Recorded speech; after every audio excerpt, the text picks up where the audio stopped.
इसम नामे नरसिंग राजय्या अगबत्तीन वय 58 राहणार पोशम्मा मंदिराजवळ भगतसिंग चौक शास्त्रीनगर सोलापूर याच्या सांगण्यावरून आणि चिथावणी दिल्यावरून येणाऱ्या जाणाऱ्या लोकांकडून पैसे घेऊन त्या पैशांवर अंक व आकड्यांवर पैज लावून कल्याण नायात्रा बेकायदेशीर मटका जुगार खेळवत असताना मिळून आला आहे।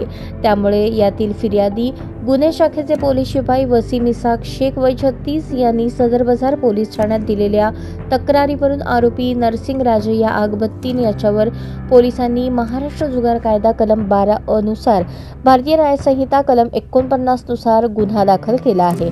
या कारवाईत पोलिसांनी मटका जुगारासाठी लागणारे गुन्ह्यात वापरण्यात आलेले साहित्य हस्तगत केले आहे। ही कामगिरी पोलीस आयुक्त एम राजकुमार यांच्या आदेशान्वये गुन्हे शाखेचे वरिष्ठ पोलीस निरीक्षक दोरगे यांच्या मार्गदर्शनाखाली गुन्हे शाखेच्या पथकाने यशस्वीपणे पार पाडली। गुन्ह्याचा पुढील तपास पोलीस हवालदार इनामदार हे करत आहेत।